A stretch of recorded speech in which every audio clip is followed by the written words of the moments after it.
this is a wonderful opportunity I'm getting and I must come for the other 4 days to find out what the rest of the chapter is saying. Now, the receipt being the same, the reaction is different and the response is different. Right? So, between these two types of people, what happens is, a person who has just turned to the path of spirituality, who has a lot of desires in the mind, when the stimulus gets to him, he reacts to almost every stimulus that enters, and this reaction automatically transforms into a response back into the world, and therefore he is reacting all the time. Let's take an example. Let's say this evening you go home and all you want to do is watch the news. Okay? So while watching the news, what happens? In between there are commercial breaks. So in the commercial break, the first commercial is about, let's say, I don't know what's happening, I'm just giving an example. The first commercial is of a particular brand of car, and you say, you buy this car and you get a discount of 35,000 rupees. It's not true. Tomorrow don't go to the car dealer and ask for 35,000 discount. I'm just projecting. Now, if you have a desire to buy a car, what happens? It sparks off a reaction, and that reaction transforms into a response, which is tomorrow morning you go to the dealer, test drive the car. You understand how it functions? Another person who watches the same commercial and it registers, there is a car going for a discount of 35,000 rupees. What happens? There is no desire for the car. So the stimulus enters, registers, but because there is no desire, there is no reaction, there is no response. It completely dies there and then. Next commercial is, well, now you got to help me. What is it? Sorry? Cricket match, yeah, right. You read that, let's say, just before the Delhi test, you come to know that the cricket match is on. If you have a desire for cricket, what happens? It sparks off a whole lot of activity. There's a reaction, I want to go out there, and after a long time there's a test match going on. So then you say, how do I get the ticket? And then the pulling and the pushing and all that activity starts to get a ticket, and you go there. Your grandmother who's sitting there, what do you think she'll do? She sees cricket, no reaction, no response. Okay? So, like this it goes on. Third person says, there's a new mall that's come and the launch is 20% discount. One person comes to know about it, there's an intense reaction, next 5 days she's in the mall, doesn't come out. Another person, the husband, sits there and says, I know a way of getting 100% discount. So she suddenly looks at him and says, how? If you don't go, 100% of your money is saved. So this is it. Now the novice, the yogi, the Gita calls it the yogi. Yogi is one who has a lot of desires. Therefore, when the same receipts enter him, there is a lot of reaction, a lot of response. So such a person is constantly reacting and he needs the path of action. Whereas the sannyasi, who is well established in the spiritual path, the same responses that this man gets, he also gets, because you can't block, the same stimuli that enter a yogi, enter a sannyasi. That you can't prevent. But because he does not have that many desires, the reactions are very few, the responses are very few. So what happens is, the bulk of the yogi's life tends to be in the response, whereas the bulk of the sannyasi's life tends to be in mere receipt, just perception. And therefore it is that if both want to evolve spiritually, there have to be two distinct paths. The path of action for the yogi, the path of contemplation, because he is just receiving the stimuli, for the sannyasi. If you want to know how this works, in a chemistry lab, you take 2 test tubes. In one test tube, there is already a chemical. So you add a little bit of concentrated acid. What happens? There's a reaction and there's a response. There's a lot of effervescence. In the other test tube, there's nothing, it's empty. However much concentrated acid you add in it, what happens? Nothing happens. So this test tube on the left, which has the chemical, is like that yogi. Don't say yogi is like a test tube, please. With the chemical, the slightest of stimuli enter him, there is a lot of reaction, lot of effervescence. This, the right side test tube, is like a sannyasi. He has very few desires. So however many receipts, however many stimuli enter him, there is very little reaction, very little response. So therefore he says, renunciation and the path of action both lead to supreme bliss. But between the two, the path of action is superior, it surpasses renunciation, because Arjuna is a person with a lot of desires and he needs to work them out. It's like if you have a wound with a lot of pus in it, what does the doctor do? He cuts it, allows the pus to flow, and then deals with it, then gives the antibiotic and the rest of it. So in doing that, what he manages to do is get the bulk of the infection out, leaves a little there, and then he deals with it. But if he were not to do that, then the pus remains as it is and it becomes very difficult to deal with it. Similarly, the desires are like that pus infesting our system. It needs to be drained out, and this draining of the system takes place through karma yoga. So every one of us has to work in a spirit of service and sacrifice for a higher ideal, and the work itself is therapeutic. It gives you success, it gives you a sense of fulfillment, it gives you a sense of happiness, where you find fulfillment in the very action. Then you're free from the you're free from the result. It doesn't matter whether you achieve the result or not. Those of you who've seen the movie Iqbal, have you seen it?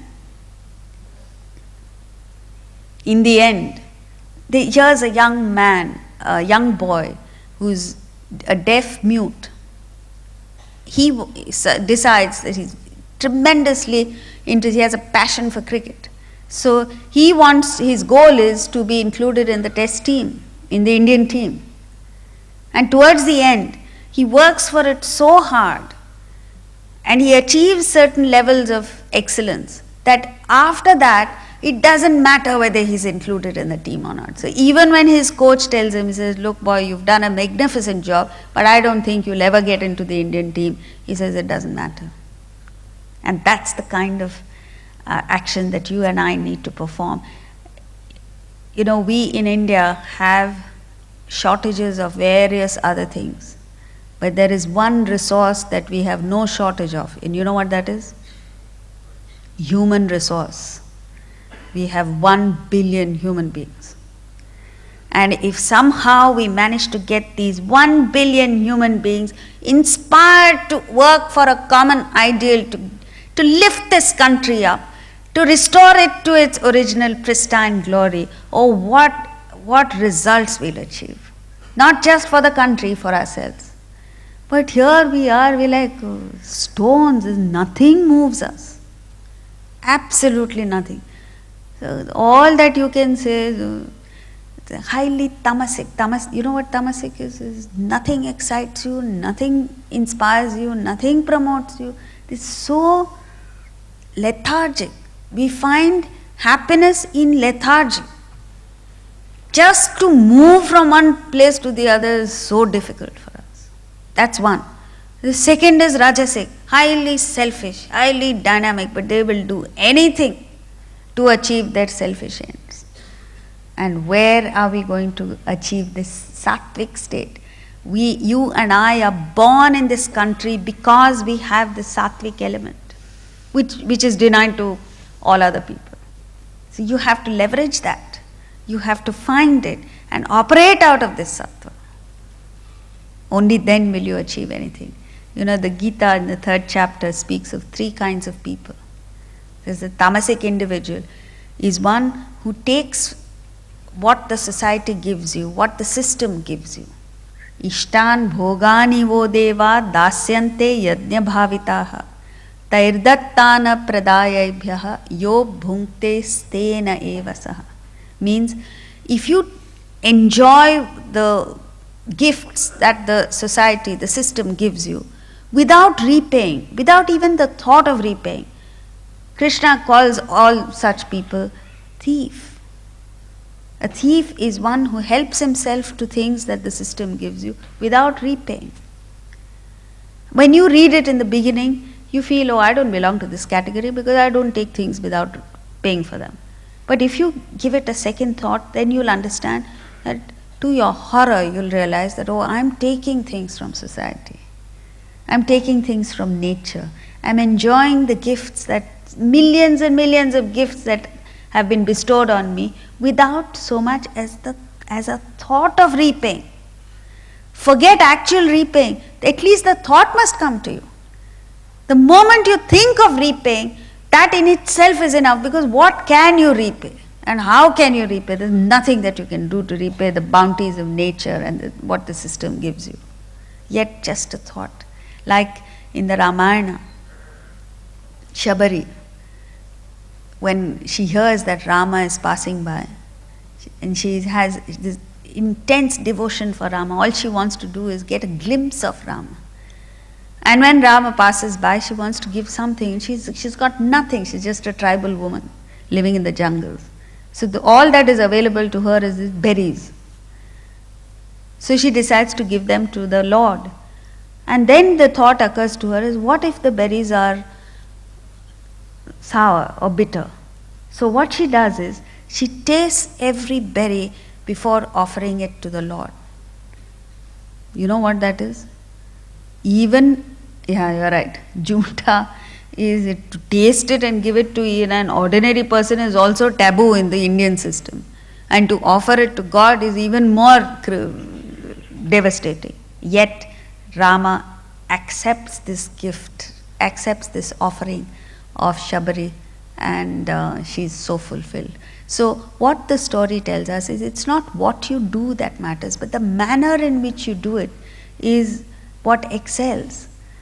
Martin Luther King says, if a sweeper sweeps a room like Michelangelo painted, like Shakespeare wrote poetry, like Bhimsen Joshi sings music, then if the sweeper does his job with his heart and soul, that is the best action that he could perform.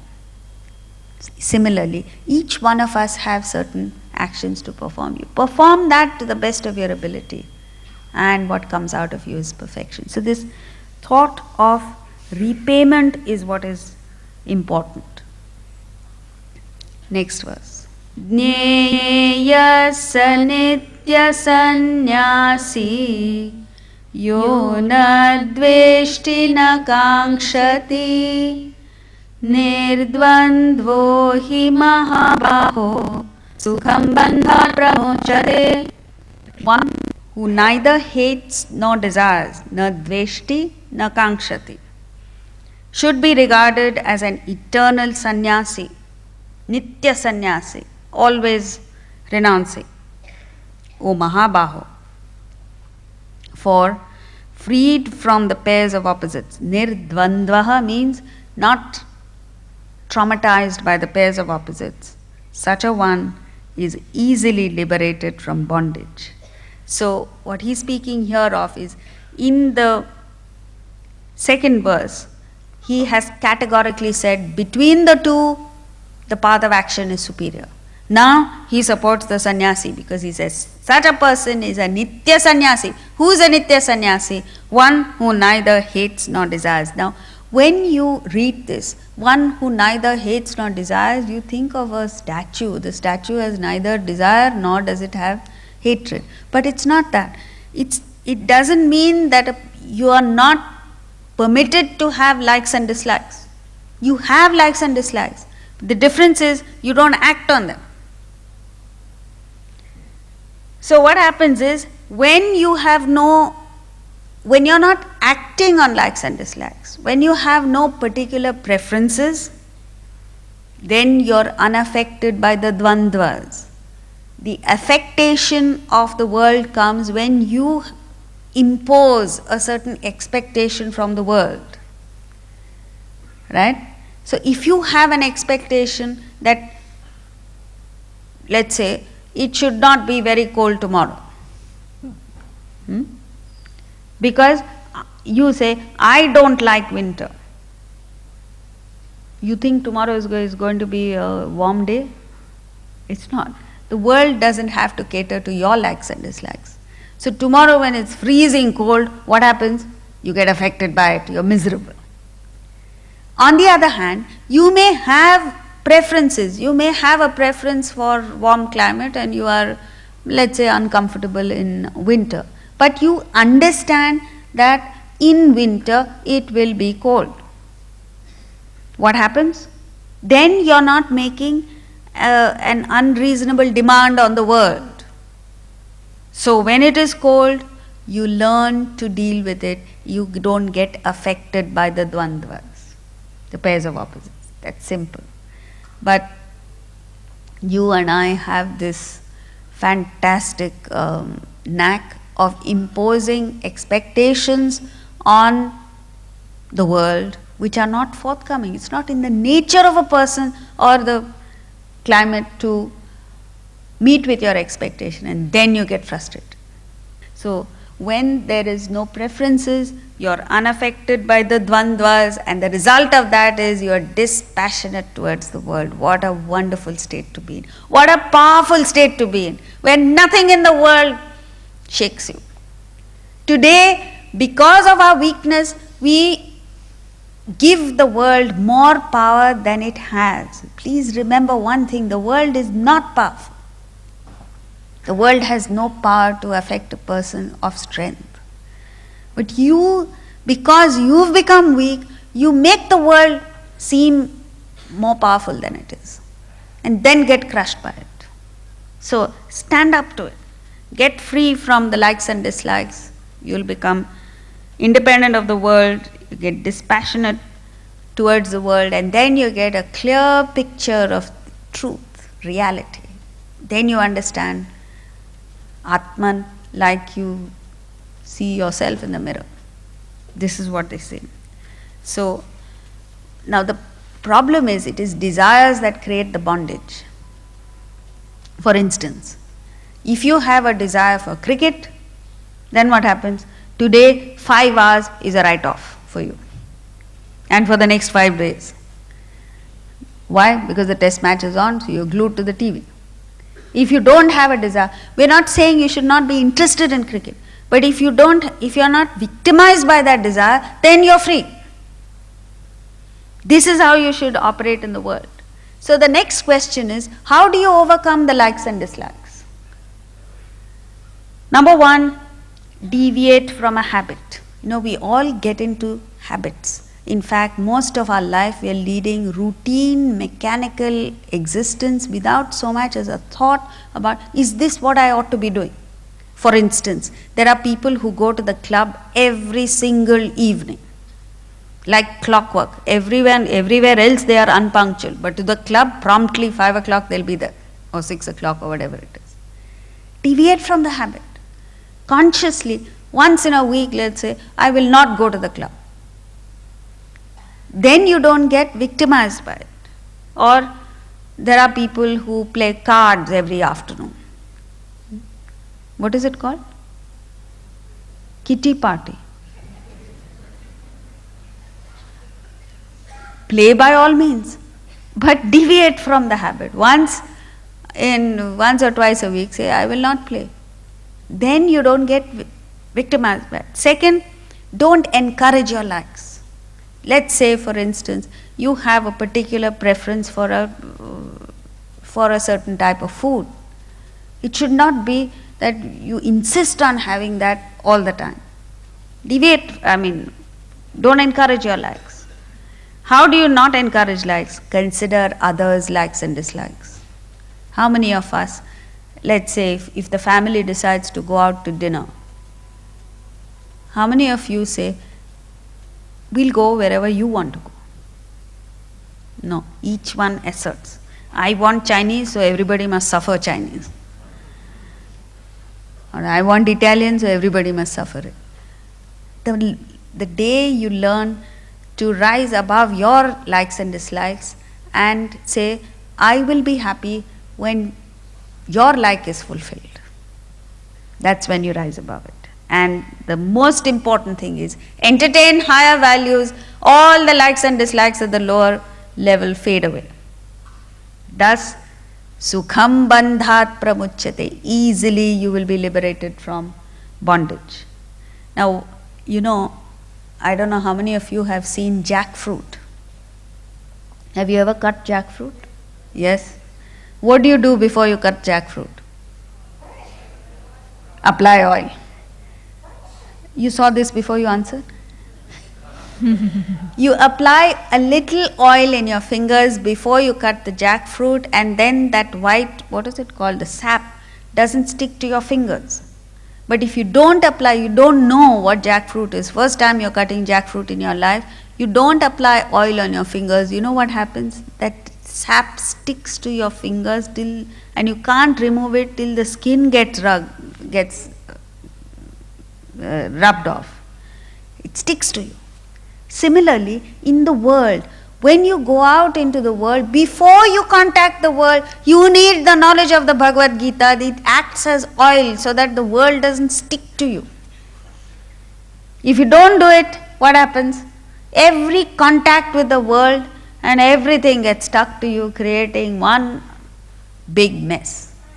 So therefore, in the past, alongside other subjects, alongside material sciences, material knowledge, and how to get on in the world, etc., a little bit, just a little, Shankaracharya calls it kinchit. Bhagavad Gita kinchidadhita.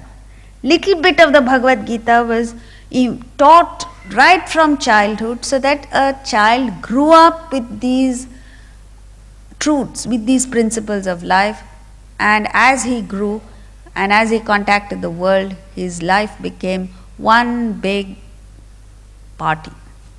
Literally.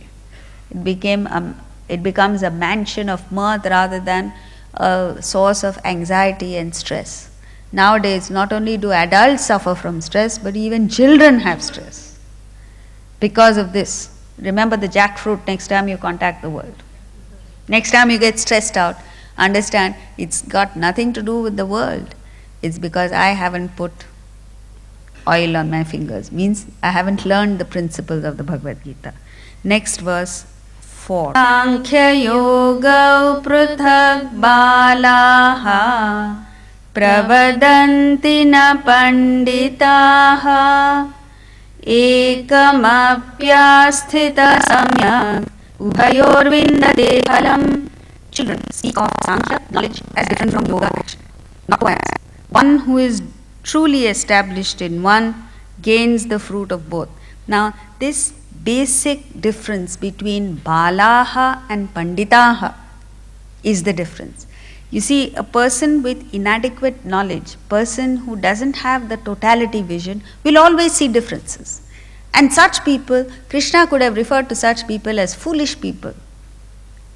But in his, it just shows the tremendous love that he has for humanity. When you have love and affection for a person, even when the person behaves stupidly, you view it as balaha. Throughout the Upanishads, the sages refer to us not as stupid people, but as balaha, children, which means not only do they have affection for us, there is this confidence that someday you will grow to realize the oneness of everything.